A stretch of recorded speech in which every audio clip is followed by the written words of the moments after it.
오늘 본문의 말씀을 통해서 여호와의 목소리의 능력, 여호와의 목소리의 능력이라고 하는 제목으로 오늘 주신 말씀 함께 나누도록 하겠습니다. 오늘 본문은 지난주 월요일 날 우리가 새벽 예배 때에 함께 묵상했던 말씀이기도 한데 받은 은혜와 도전들이 있어서 오늘 우리들과 함께 좀 나눴으면 좋겠다는 바람에 말씀을 가져오게 되었습니다. 지난 월요일 때에는 여호와의 소리라고 하는 제목이었는데 사실은 원래 이 설교를 처음에 이렇게 준비할 때 묵상하면서 준비할 때 제목은요, 많은 물 위에 계시는 하나님이라는 제목이었습니다. 처음에 마음에 드릴 때는 설교를 준비하다가 이제 방향이 바뀌게 된 겁니다. 오늘 말씀에도 보시면 하나님이 어디에 계신다라고 말씀하고 있습니까? 오늘 말씀에도 보면 많은 물 위에 계신다라고 오늘 표현되어져 있습니다. 많은 물 위에 계신다. 이게 무슨 말인가? 그 당시에 많은 물이라고 하는 것은요, 지중해 바다를 말하는 겁니다. 지중해 바다를 보면 그 바다가 끝도 없이 펼쳐져 있다고 그래요. 그래서 이제 지중해 바다 이렇게 표현하는데, 그 바다를 바라보면서 시인이 그 넓은 바다, 수평선이죠. 수평선이 보이지 않을 정도로 끝까지 밀려있는 그 많은 물을 보면서 하나님이 어디에 계신다고요? 그 많은 물들, 그 물들 위에 하나님이 계시도다. 하나님께서 그 위에 계신다라고 하는 것입니다. 어떤 의미겠습니까? 하나님의 위대하심이겠죠. 하나님의 위대하심과 하나님의 존엄과 하나님의 영광을 시인이 그 바다를, 수평선을 바라보면서 고백한 표현인 것입니다. 참 이 시인의 이 시상이 아름답고 또 웅장하기까지 한 모습을 우리가 오늘 29편에서 보게 되어집니다. 시편에는요, 여러분, 많은 장르들이 있는데요, 많은 장르들이 몇 가지 분류가 있는데 소개를 해본다면 찬송시가 있습니다. 찬송시.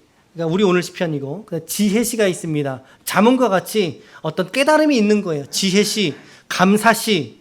감사시는 하나님께 감사하는 표현이 드러나겠지요. 그리고 탄원시가 있어요. 탄원시가 어떤 걸까요? 하나님, 나 지금 죽겠어요. 나 정말 너무나 죽겠어요. 라고 하는 게 탄원시고요. 심지어 저주시가 있어요. 저주시는 뭐겠어요? 하나님, 날 이렇게 힘든 게 저 사람이에요. 저 사람 좀 어떻게 해주세요. 라고 하는 시편이 있어요. 저주시라고 우리가 이름하는데, 그리고 이제 참회 시편이 있습니다. 회개의 기도죠. 하나님, 잘못했습니다.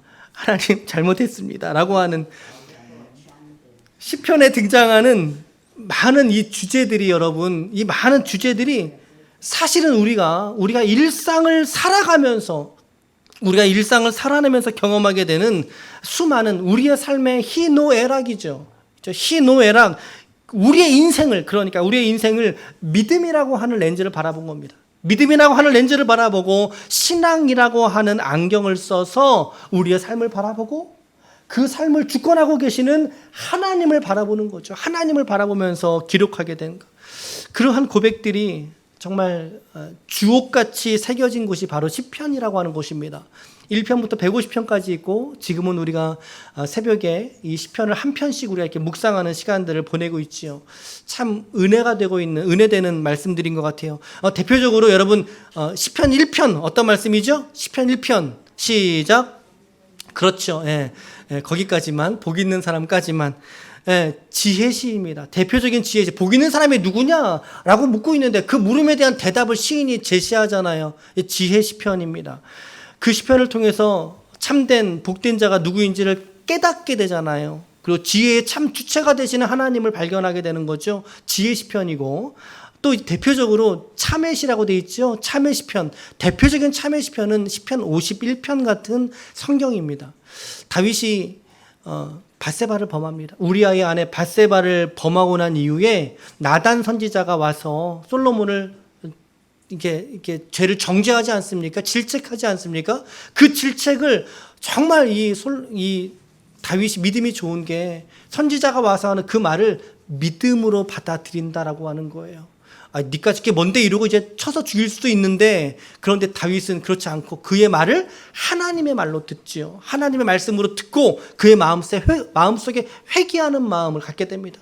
그래서 이제 말씀에 보면 자기의 눈물로 침상을 띄운다라고 하면서 하나님 앞에 회개하는 시편이잖아요. 그 안에 돌이키는 회개가 있다. 그래서 참회 시편 같은 경우가 또 성경 속에 또 있습니다. 우리가 한두 곳에서만 소개를 해드렸지만 정말 시편이야말로 저와 여러분들의 우리의 삶의 고백을 잘 담아낸 그런 성경의 말씀이 바로 이 시편의 책이다. 그러게 여러분, 특별히 시편의 말씀들을 자주 좀 애독하시고 사랑하시는 성도가 되시기를 바랍니다. 왜 그러냐면 시편이 바로 오늘의 내 얘기이기 때문입니다. 제가 장담할게요. 여러분들이 오늘 처해져 있는 모든 상황에 걸려있는 말씀들이 시편 속에 다 들어있어요. 시편 속에 다 들어있어요. 그러니 여러분 시편을 좀 가까이 여기시고 시편을 자주 묵상할 수 있기를 바라요. 1편, 23편, 50편, 51편. 정말 여러분과 저의 이야기가 시편 속에 기록이 되어져 있다. 우리가 오늘 읽은 책은 시편 29편입니다. 전형적인 찬송 시편이죠.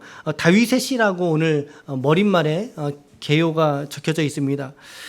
개인적인 자리에서 드렸던 시편이라기보다는요, 예배 속에서 이처럼 우리가 아까 같이 오늘 읽을 때는 조금 더 피치를 올렸지요, 조금 더 큰 목소리를 읽었지요. 이렇듯 이런 예배 속에서 회중들과 함께 하나님을 높이는 그런 찬송으로서 그 영광으로서 이 시편이 회람되면서 읽혔던 것 같습니다. 그래서 예배를 드리고 있던 회중들과 함께 하나님의 성호를 부르면서 여호와께서 여호와여 이름을 부르면서 불렀을 그런 찬송으로 보는 것이 일반적인 견해입니다. 그 중에서도 이 시편의 아주 독특한 특징이 뭐냐면 다른 시편들은 몇 가지의 시상들이 믹스되어져 있습니다. 섞여져 있어요. 예를 들면 탄원시로 가다가 저 너무나 힘들어요 하나님, 탄원시로 가다가 결국에는 이 힘든 게 내 잘못 때문이군요 라고 참회로 가요. 참회하는 내용이 있어요. 회개로 갔다가 결국에는 이 회개하는 나를 하나님께서 받아주셨다라는 거예요. 그래서 감사시로 끝나는 이런 내용들이 쭉 있어요. 성경의 시편 속에. 그런데 오늘 우리가 읽은 시편 29편은 이 말씀 속에 오직 한 가지의 시상이 강력하게 등장하는데 그것이 바로 하나님의 영광입니다. 하나님의 존귀와 하나님의 위엄을 오늘 이 시인이 찬양하고 있다, 노래하고 있다 라고 하는 것이죠. 29편의 말씀들이. 이제 본문의 내용으로 조금 들어가 보실게요. 1, 2절은 하나님의 영광에 사로잡힌 이들이 하나님께 거룩한 옷을 입고 예배하는 장면으로서 시작하고 있습니다.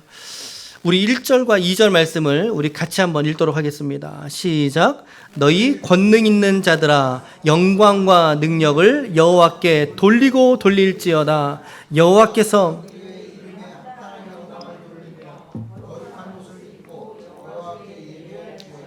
여호와께 예배할지어다. 여러분 이 두 절의 말씀 1절과 2절 두 절의 말씀을 속에서 우리는 시인이 우리에게 다윗이 우리에게 두 가지의 명령을 우리에게 이렇게 주고 있구나라고 하는 것을 우리가 관찰하게 되고 깨닫게 됩니다. 그게 뭘까요? 1절에서는 영광과 능력을 여호와께 뭐 하라는 거예요? 돌릴지어다. 근데 한 번으로 끝나지 않았어요. 돌리고 돌릴지어다입니다. 강조형이겠죠. 강조의 표현이겠죠. 영광을 돌리라는 것입니다. 2절에서는요. 거룩한 옷을 입고 여호와 하나님께 예배할지어다. 예배를 드리라는 것입니다. 우리가 이 두 절의 말씀에서 우리 인생의 가장 근본적인 우리의 삶의 목적, 삶의 두 가지의 목적에 대해서 말씀해주고 있다고 생각하는데요. 첫 번째 목적이죠. 같이 한번 읽을까요? 빨간 글씨 시작. 하나님께 영광을 돌리는 삶이 우리 성도들의 목적이다라고 하는 것입니다. 이 땅의 삶의 목적이다라고 하는 것입니다. 돈을 많이 벌고 내가 건강해지는 것이 목적이 아니라 하나님께 영광된 삶을 돌리는 것이 목적이라는 것입니다. 제가 오늘 조금 전에도 우리 권사님 모시고 오면서 권사님 몸이 아프시고 힘드시더라도 권사님 믿음에서 미끄러지시면 안 됩니다 권사님, 그런 권면을 드렸어요. 권사님이 에이 걱정하지 마시라고, 나는 죽더라도 내 믿음 흔들리지 않는다고 그런 말씀하셨거든요. 여러분 우리의 삶의 가장 근본적인 목적이 여러분들은 무엇이라고 생각을 하십니까? 그 질문 속에 이 정답이 닿아져 있어야 돼요. 그래야 말씀이 살아있는 말씀으로 우리에게 역사되는 말씀 아니겠습니까? 성경에는 해와 달과 별들도 하나님께 영광을 돌린다라고 하지만 그것은 인격적인 영광이 아니잖아요. 하나님과 교제하면서 소통하는 영광이 아니다 이 말이에요. 오직 하나님과 인격적으로 영광을 돌릴 수 있는 존재들은 저와 여러분 하나님의 성도들밖에 없는 줄 믿으시길 바랍니다.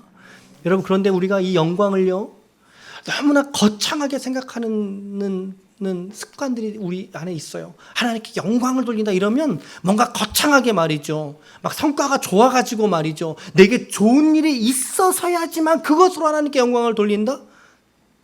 대표적으로 이런 것들을 좀 실수하게 만드는 게 이런 것 같아요. 예를 들어서 우리 막 기도원 가면 간증이 있잖아요. 사업에 쫄딱 망했는데 갑자기 또 교회 나와서 또 기도했더니 며칠금씩 했더니 하나님께서 잘 되게 하셔서 막 지금은 뭐 몇십억 몇백억에 그래서 하나님께 영광이 돌리면 이런 간증들이 자꾸만 우리에게 부담이 되는 거예요.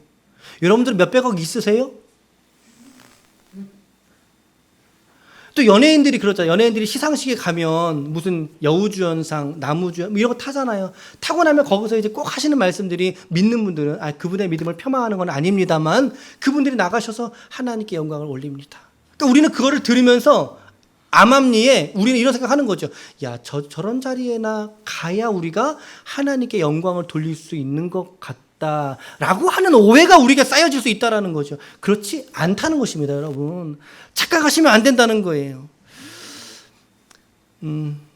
제가 지금도 잊혀지지 않는 장면이 하나 있는데 어느 목사님에 관한 이야기입니다. 그분이 말기 암 환자하셨어요. 말기 암 환자.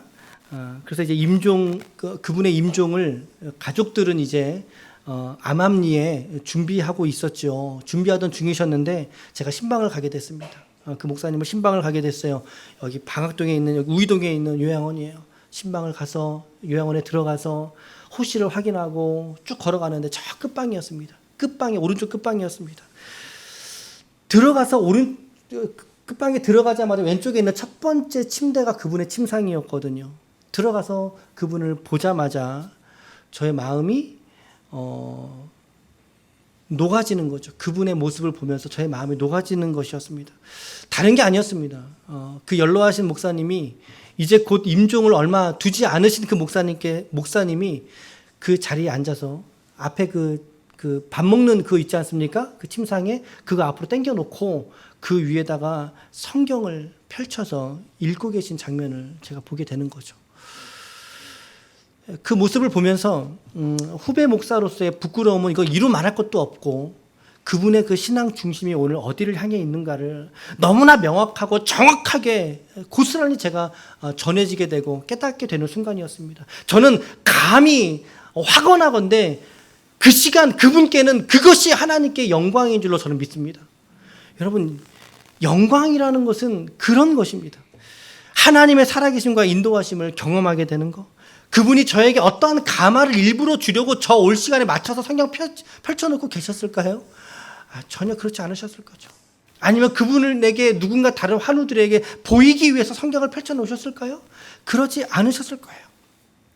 자기의 믿음이 여전히 고스란히 시퍼렇게 하나님 앞에 살아있다라는 것을 하나님께 보여내는 순간이었죠. 하나님, 내가 어떤 일을 당할지 모르나 내가 하나님을 향한 나의 믿음은 이와 같나이다 라고 하는 중심에 성경책을 펴놓는 거죠.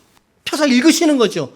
왜? 그 말씀이 하나님의 말씀이기 때문에 그 말씀 끝까지 붙들고 살아가는 그 모습. 여러분 그런 모습이 영광이에요. 그런 모습들이 무엇인가 거창한 것을 꿈꾸고 거창한 성공에서만 하나님의 영광을 찾지 마시길 바랍니다. 오늘 여러분들이 삶을 살아가는 아주 작은 일거수일투족의 여러분들의 일상이 하나님께 영광될 수 있기를 축복합니다. 어떤 일이 있어도 하나님은 여전히 내 앞에 살아계시는 하나님이시다 라고 하는 것을 우리가 간증하며 드러내게 될 때 그 자리가 영광 중에 영광인 줄로 믿어요. 이 목적이 우리의 인생의 첫 번째 목적이다 이 말입니다. 두 번째 목적은 무엇일까요? 두 번째 목적은 같이 빨간 글씨 읽어볼게요. 시작. 하나님을 예배하는 삶이 우리 성도들이 마땅히 이 땅에서 감당해야 될 목적의 모습이다라고 하는 거죠. 여호와께 예배할지어다라고 말하고 있습니다. 예배할지어다. 시편 96편 9절 말씀에는 아름답고 거룩한 것으로 여호와께 예배할지어다 온 땅이여 그 앞에서 떨지어다라고 말씀하고 있고, 로마서 12장 1절 말씀인데요. 이 말씀은 같이 읽어보겠습니다. 시작. 그러므로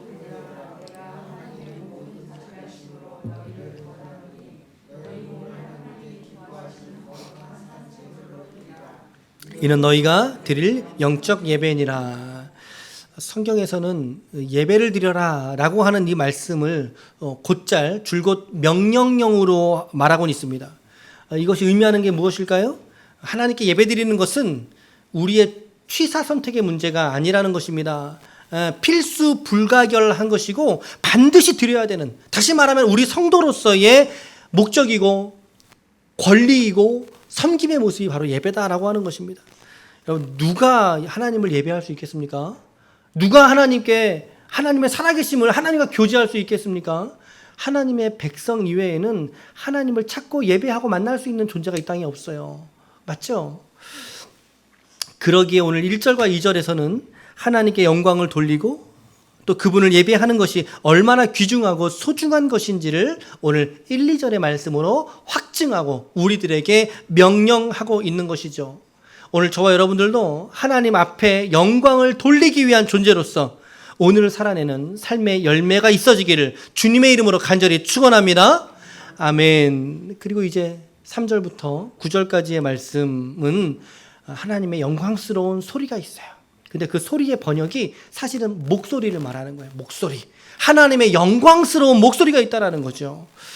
그런데 그 목소리조차도 얼마나 위대하신지 3절과 4절 말씀해 보니까 소리가 물 위에, 여호와의 소리가 물 위에 있도다. 영광의 하나님이 우레소리를 내시니 여호와는 많은 물 위에 계시도다. 시인이 그 모습을 보면서 감격하는 것입니다. 하나님이 저 많은 물들 위에 계시지 않느냐라고 하는 그 하나님을 찬양하라는 것입니다. 4절 말씀에, 우리 4절 말씀 우리 같이 한번 힘있게 우리 한 번 더 읽어볼까요? 4절 시작. 여호와의 소리가 힘있음이요 여호와의 소리가 위엄차도다. 할렐루야. 오늘 여호와의 목소리가 여러분과 저의 귓전에 힘있는 말씀, 넘어지고 좌절하고 절망하는 영혼들에게 힘을 주신 능력의 말씀, 그 소리가 위엄 있는 거룩한 말씀으로 저와 여러분들의 귀에, 내면에 들려질 수 있기를 축복합니다. 이 말씀은 또 다른 번역이 있을 수가 없어요. 이 말씀은 다른 새 번역이나 다른 성경책을 찾아봐도 다르게 번역할 수가 없어요. 그저 이대로의 말씀인 거예요. 하나님의 말씀에 그 권능과 힘이 얼마나 위대하신지를 표현해주고 있는 이런 하나님의 말씀 표현하는 장면들이죠. 이어져서 5절과 6절에 보니까 5절 6절 같이 읽을게요. 시작. 여호와의 소리가 백향목을 꺾으시며 여호와께서 레바논 백향목을 꺾어 부수시도다. 그 나무를 송아지같이 뛰게 하시며 레바논과 시련으로 들송아지같이 뛰게 하시도다. 아멘. 여러분, 레바논에서는요, 혹시 레바논이라는 나라가 있는 거 아시죠? 그 나라를 검색해 보세요. 국기에 뭐가 그려져 있는지 한번 보세요. 지금 하지 마시고 레바논 국기가요, 위아래 빨간색이고 중간에 백향목이 그려져 있습니다. 레바논의 나라의 주된 특산물 중에, 전통적인 특산물 중에 하나가 백향목이거든요. 그래서 성경에 보면 좋은 나무의 대명사가 뭐예요? 레바논의 백향목 같도다, 이런 표현들이 나와요.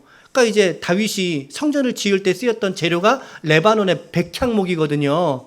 여러분, 백향목 보신 적 있으세요? 보신 적 없어요? 소나무가인데요, 이렇게 생겼어요. 그래요. 핸드폰 보지 말고 요거 봐보세요. 네, 보세요. 이게 레바논에서 자라는 백향목의 사진이라 그래요. 죄송해요, 제가 가보질 않아서. 레바논의 백향목입니다. 여러분, 이 나무가 꺾여지겠어요? 이 오른쪽 사진의 밑에 사람 보이십니까? 사람 보여요? 근데 나무가 저만해요. 나무가. 근데 오늘 말씀은 뭐라 그래요? 하나님의 소리가 백향목을 꺾어버리시겠다. 저 레바논 백향목을 부숴버리는 하나님의 말씀의 능력, 그 말씀이 있다라는 거죠. 심지어 그 하나님의 말씀에 얼마나 능력이 있냐면요, 오늘 말씀에 보니까 레바논의 산과 그리고 시리온, 아까 시리온이 어떤 산이라고 그랬어요? 헤르몬 산이라고 말씀드렸어요. 헤르몬 산. 저 산 못 보셨죠? 헤르몬 산이 이렇게 생겼다 그래요. 이 산이 해발 2,980m? 3,000m가 조금 안 되는 산이에요. 그래서 정상 부분에는 5월, 6월까지 눈이 있는 상태라 그래요. 예. 해발 3,000m짜리 산입니다. 그런데 오늘 하나님의 말씀은 뭐라고 말씀하고 있어요? 말씀은 그 나무를 송아지같이 뛰게 하시며 레바논과 시리온으로 들송아지같이 뛰게 하시도다라고 하는 것입니다. 얼마나 하나님의 말씀의 능력이 이처럼 능력이 있다는 것을 강조하는 그런 표현이지 않을 수가 없다는 거죠. 그러면서 이제 7절과 8절 말씀에 여호와의 소리가 화염을 가르시도다. 여호와의 소리가 광야를 흔든다는 거죠. 광야를 흔드시는데 여호와께서 어느 광야를 진동시키세요? 어느 광야? 가데스 광야를 흔드신다라고 하는 것입니다. 저 가데스 지명이 성경 속에 좀 몇 군데가 있어요. 그래서 이제 갈릴리 북쪽에 있는 가데스가 있고 헤르몬산 인근에 있는, 그런데 가데스 바네아, 가데스 광야가 이스라엘 최남단에 가데스 광야가 있습니다. 그러니까 일반적인 학자들은 저 가데스 광야를 이스라엘의 최남단의 광야로 보기도 합니다. 자, 그러면 여러분 우리가 어떻게 묵상할 수 있을까요? 예, 헤르몬산은 이스라엘의 최북단이거든요. 최북쪽에 있는 산이에요. 그리고 가데스 광야는 이스라엘 최남단의 광야예요. 다시 말하면 할라에서부터 백두까지 어떤 말씀으로 능력 있게 행하신다고요? 여호와의 말씀으로, 여호와의 목소리로, 하나님의 음성으로 이 이스라엘 온 나라를 하나님께서 흔드신다라는 거 하는 것입니다. 오늘 여러분들의 인생을 하나님이 흔드시는 줄 믿으시길 바랍니다. 하나님의 말씀의 능력이 여러분들의 인생을 좌우지 흔드시는 능력의 말씀으로 여러분들에게 역사되어질 수 있기를 주님의 이름으로 축원합니다. 정말 이 말씀의 능력을 우리가 사모함으로 나아갈 때 이스라엘의 전 국토를 흔드시는 이 말씀이 나에게 생명이 되고 나에게 리얼이 되고 나에게 실제가 되어질 때, 정말 나를 흔드는 말씀이 될 때 내가 변화되고 내가 새롭게 나아갈 수 있다라고 하는 것입니다. 그러면서도 9절 말씀에 보니까 이 말씀이 얼마나 또 능력 있는 말씀인지 또 이렇게도 비유하고 있어요. 보니까 여호와의 소리가 어떻게 돼요? 암사슴을 낙태하게 하신다라는 거예요. 그리고 삼림을 삼림의 나무가 있잖아요. 나무를 싹 다 벗겨버리신다. 그의 성전에서 그의 모든 것들이 말하기를 이것이 영광이라 하도다. 왜 영광일까요? 하나님만 할 수 있는 일이기 때문에 영광. 그런데 저 암사슴을 낙태케 한다는 표현이 조금 좀 여러분들에게, 우리에게 낙태라는 표현이 좀 좋지 않기 때문에 저 번역이 어떻게 되냐면 이렇게도 번역할 수 있어요. 새끼를 낳게 한다는 것입니다. 새끼를 낳게 한다라고 번역이 가능하고요. 또 하나는 단단한 상수리 나무를 뒤틀려 버리게 한다. 하나님의 말씀이, 여호와의 소리가 얼마나 이제 확실했으면 그 소리를 듣고 새끼 뺀 암사슴이 아이쿠야 하고 이제 새끼가 나온다는 것입니다. 예, 얼마나 이 암사슴에게 이 말씀이 실제였으면 이런 일이 일어나겠느냐는 거죠. 하나님의 말씀의 위엄이 얼마나 능력 있는 말씀인가, 얼마나 실제이신가라고 하는 것을 성경은 이토록 우리에게 강조하고 있습니다. 이처럼 도전하고 있습니다. 우리가 이 지점에서 정말 중요한 적용 한 가지를 여러분들에게 나누고 싶어요. 오늘 사실 이 적용 때문에 이 말씀을 다시 한번 제가 선포하게 되는 것인데요. 하나님의 목소리, 이것은 하나님의 말씀, 성경의 말씀이기도 하고 여러분들의 내면 속에 하나님께서 오늘도 들리시는 음성이 분명히 있을 줄로 저는 알아요. 있을 줄로 믿어요. 근데 과연 그 음성과 그 말씀들이 나에게 정말이냐라고 하는 질문입니다. 나에게 진짜인가? 나에게 정말인가라고 하는 질문을 던져보는 것이죠. 레바논에서부터 가데스까지의 하나님의 말씀이 선포되고 그 소리가 얼마나 위험차고 실제였으면 새끼 뺀 암사슴을 놀래켜서 출산하게 하는 일들이 가능하겠느냐라고 하는 것이죠. 이것은 하나님의 말씀의 실제성, 그리고 그 말씀의 위엄과 위대하심이 드러나고 있다. 오늘 시인이 이처럼 고백하고 있듯이 오늘 여러분들의 삶 속에 이런 말씀의 소리, 이런 음성에 내가 귀를 기울이고 그 말씀이 오늘 저와 여러분들의 삶의 현장 속에서 정말 실제로서 드러날 수 있기를 주님의 이름으로 축복합니다. 이사야는 그래서 이렇게 말하지요. 이사야 40장 8절 말씀에 보니까 풀은 마르고 꽃은 시드나 그러나 우리 하나님의 말씀은 영원토록 서리라. 하나님의 말씀은 영원하신 말씀이에요. 여호와의 말씀의 영원성을 이사야는 찬송하고 있고 히브리서 4장 12절 말씀 우리 이 말씀 같이 한번 읽을게요. 시작. 하나님의 말씀은 살아있고 활력이 있어 좌우의 날선 어떤 검보다도 예리하여 혼과 영과 및 관절과 골수를 찔러 쪼개기까지 하며 또 마음의 생각과 뜻을 판단하신다라고 성경이 말하고 있어요. 하나님 말씀의 실제성이 얼마나 능력 있고 구체적인 말씀인가, 관절과 골수까지 찔러 쪼개지는 그 말씀 얼마나 실제적인가 라고 하는 그 말씀, 여러분들에게 정말 이 말씀이 오늘도 실제 하시는 하나님의 말씀으로 들려오십니까? 이 말씀으로서 여러분들은 살아가고 계십니까? 혼과 영, 관절과 골수를 찔러 쪼개기까지 하신다는 이 말씀이 그저 성경 속에서 우리가 국어로서 읽을 수 있는 맥락에서만 끝난다면 결코 하나님의 말씀은 여러분들의 양약이 될 수도 없고 여러분들을 변화시키는 능력이 될 수도 없다는 사실을 여러분 잊지 마십시오. 이와 같은 활력이 하나님의 말씀에 있다라고 성경이 말씀하고 있는데 그 말씀을 읽고 묵상하는 영혼들에게 이와 같은 놀라운 일들을 행하신다라고 성경이 증언하고 있는데, 근데 오늘 우리가 이 하나님의 말씀이 정말이라면, 진짜라면 정말 내가 한 주간을 이렇게 살 수 있을까? 라고 하는 생각이 우리에게 들지 않습니까? 내가 정말 하나님을 믿는 사람으로서 내가 나의 한 주간의 삶이 하나님께 그렇게 구별하여 드려지고 있는 것인가? 내가 너무나 세상 사람들과 전혀 구별되지 않고 달라지지 않은 모습, 다르지 않은 생각과 뜻과 마음으로 내가 살아가고 있는 것은 아닌가? 정말 그에게 하나님의 말씀이 진짜라고 말할 수 있을까? 저는 우리 기쁨의 교회의 성도들 정말 마음 다해서 축복하고 간절히, 여러분 저희 그 내외가 새벽에 기도하고 하지만 저희가 어떤 기도 하겠어요? 저희가 무슨 기도를 드릴까요? 다른 기도 없어요. 우리 조전인 권사님에서부터 우리 시연이 태연이 이르기까지, 또 우리 이 자리에 함께 하지 못하지만 함께 할 수 있는 정은아 자매님 포함한 우리 지체들까지 여러분들을 위한 기도밖에 하질 않아요.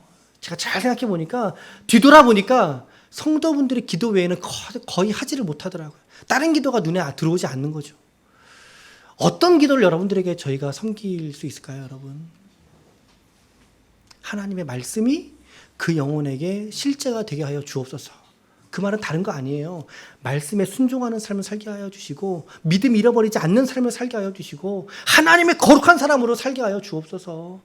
여러분들의 안타까운 일들, 어려운 일을 접할 때요, 저희 마음이 얼마나 무너지는지 몰라요. 진짜로.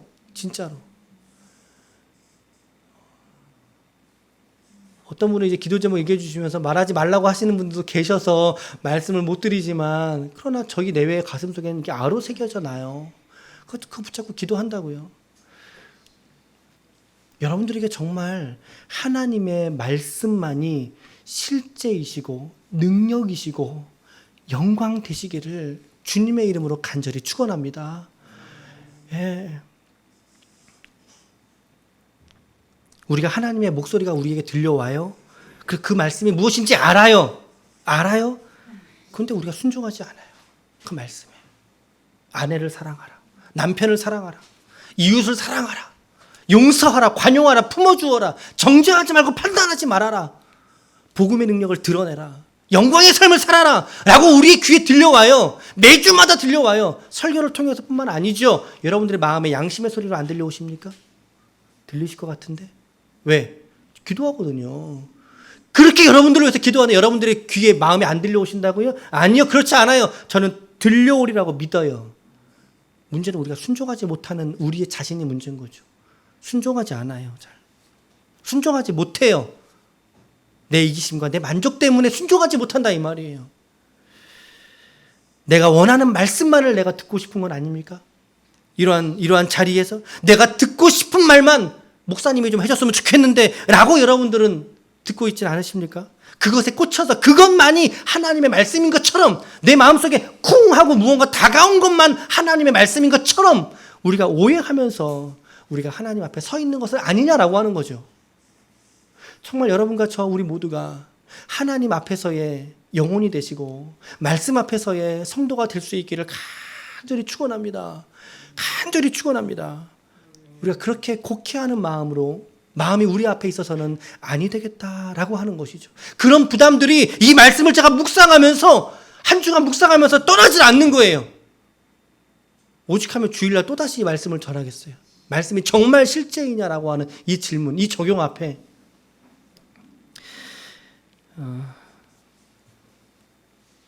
한 주간 우리 모두는 하나님의 말씀 앞에 우리가 얼마나 서 있습니까? 얼마나 가까이 하고 계십니까?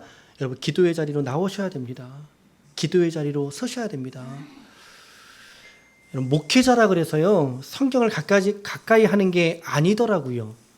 제가 이렇게 준비를 하면서도 설교 준비하고 목사님은 뭐 잘하시지 않습니까? 그렇지 않아요, 여러분. 그렇지 않아요. 저도 되게 몸부림쳐야 돼요. 설교 준비는 기본적으로 누가 있어요? 설교자가 있고 누가 있어요? 청중이 있어요. 그 대부분 설교자들의 메인 중심은 뭐냐면 설교자들을 위해서 전하시는 말씀일 때가 많아요. 물론 내게 주신 말씀이 저라고 하는 인격을 통해서 나가는 거지만 그 설교를 준비한다거나 설교를 한다 그래서 그 목사가 성경 묵상 잘하고 있다라고 말할 수는 없을 것 같다라는 거죠. 그거 그렇지 않아요, 여러분. 그런데 또 저한테 이런 날들도 있어요. 하나님 말씀을 조금 더 묵상하고 준비하고 말씀 속에 파고 들어갈 때가 있어요. 그럴 때는요, 그게 굳이 설교의 말씀으로 나오지 않을 때에도 그 말씀 속에서 제가 즐거움을 발견한다는 거죠. 깨달음의 즐거움, 하나님의 말씀의 부요함의 즐거움이 아하 이거군요 하나님. 그때서야 저도 무릎 치면서 하나님께 감사를 드려요. 묵상을 하게 되는 거예요. 여러분 목회자가 이렇게 해도 말씀과 기도로 살아내는 것이 참 어렵다는 것을 저는 경험하게 됩니다. 그렇다면 저는 우리 지체들의 마음들을 얼마나 많이 와닿는지 몰라요. 우리 성도분들의 삶이 얼마나 극한 직업으로 여러분 살고 계신지. 제가 얼마 전에 그 다큐를 봤는데요. 극한 직업이란 다큐예요. 근데 거기에 한옥 있죠. 한옥을 짓는 분들에 대한 이야기가 나왔거든요. 땀을 뻘뻘 한여름에 뻘뻘 흘리면서 그 일을 하는데 제가 그 나무한테 그랬어요. 여보, 저런 분들이 저 삶의 현장에서 말씀을 따라 살아간다는 게 어떻게 적용될 수 있을까? 저분들 저렇게 힘들게 사시는데 어떻게 적용될 수 있을까? 그걸 제가 물어봤어요. 저는 우리 지체들에게 동일하게 말씀드리고 싶은 거예요. 여러분들 살아가는 직업의 현장들 너무 힘드시죠? 하루 종일 서 있어야 되고, 하루 종일 운전대 잡아야 되고, 하루 종일 사람들과 씨름해야 되고, 우리 모두가 다 어려운 상황 속에 있지 않습니까? 그러나입니다, 여러분. 그럼에도 불구하고 하나님께서 오늘 저와 여러분들의 삶의 형편을 모두 아실 줄로 믿습니다. 그럼에도 불구하고 여러분들이 하나님의 목소리를 하나님의 목소리를 그리고 그 음성을 듣는 말씀의 묵상의 시간들이 여러분들에게 있을 때 반드시 여러분들에게 그 시간들이 여러분들에게 생명의 샘과 같이 역사하게 될 줄로 믿습니다. 생명샘과 같이 경험될 것을 저는 믿습니다. 여러분 이 말씀을 믿고 같이 갑시다. 이 말씀 믿고 같이 말씀의 세계 속으로 들어갑시다, 여러분. 정말 이 말씀을 드리고 싶었어요. 저에게도 하고 싶었고 여러분들에게도 드리고 싶었어요. 이제 결론부로 가는데요. 11절과 12절에서 여호와가 주시는 평화의 복을 노래하고 있고 찬양하면서 이 시편을 마무리하고 있는데요. 하나님의 백성들이 받을 복이 무엇입니까? 10절과 11절 같이 읽을게요. 시작. 여호와께서 홍수 때에 자정하셨으며 여호와께서 영원하도록 왕으로 자정하시도다. 여호와께서 자기 백성에게 힘을 주시며 여호와께서 자기 백성에게 평강의 복을 주시리로다. 저 복을 누가 주세요? 여호와께서. 지금 두 절 사이에 여호와라는 단어가 깨서란 4번이나 반복되고 있어요, 여러분. 여러분들 누구에게 붙어 계셔야 되겠습니까? 그렇다면 우리는 여호와께 붙어 있어야 되죠. 부디 돈에 붙어 있지 마십시오, 여러분. 입신양명에 여러분들 붙어 있지 마십시오. 여호와께 붙어 있을 수 있기를 축복합니다. 오늘 시인은 하나님을 영원하신 왕으로 높여드리고 있고, 더 나아가서 그 하나님께는 자기 백성들에게 힘주시는 여호와시다. 힘주시는 여호와, 하나님께서 힘주세요. 그리고 평강의 복을 주시는 하나님이시다. 평강의 복. 우리의 삶의 어떠함과 상관없이 하나님께서 주시는 평강, 저게 샬롬이에요. 저게 진짜 샬롬이에요. 주변이 평안해서 평안한 건 당연한 거고, 평안치 못할지라도 내 마음에 주시는 평안, 그것이 샬롬이라고요. 누가 주신다고요? 여호와께서 주신다고요. 여호와께서. 오늘 여러분들에게 이와 같은 하나님의 이름들이 경험되는 일들이 넘치시기를 주님의 이름으로 축원합니다. 이제 결론을 말씀드리겠습니다. 우리 오늘 시편 29편에 말씀드렸어요. 이 29편에서 우리는 크게 3가지 주제를 우리가 보게 되었어요. 첫 번째는 우리 성도들의 삶의 목적이 무엇인가, 1절과 2절, 그리고 두 번째 뭐였어요? 3절로 9절까지 온 땅에 가득한 여호와의 목소리의 위엄과 영광. 그래서 어떻게 적용해 드렸습니까? 그 목소리가 정말 나에게 실제냐? 정말 나에게 실제인가? 라고 하는 적용도 드렸어요. 가장 중요한 것입니다. 마지막 세 번째 10절과 11절로 그 말씀 앞에 있는 성도들이 받을 은혜 그리고 복이 있다라는 거죠. 예. 이 묵상의 말씀은 여러분 오늘도 진리시고 살아계신 말씀이어서 오늘 저와 여러분들을 변화시키시고 우리를 인도하실 줄로 믿습니다. 오늘로 시작되는 이번 한 주간에서도 여러분 주님이 말씀하시는 데까지 나아갈 줄 알고 주님이 말씀하신 곳에서 설 줄 아는 그런 말씀의 지도를 받으십시오. 그리고 기도의 헌신을 결단하시는 모든 예배자들이 되시기를 축복합니다. 아무쪼록 하나님의 위엄찬 이 말씀 앞에 나를 들여서 순종하고 열매를 맺어서 하나님께 큰 영광 되시는, 거창한 거 아니라고 말씀드렸어요. 하나님께 영광 되시는 거룩한 종들이 다 되시기를 예수 그리스도의 이름으로 간절히 축원합니다. 아멘. 아멘.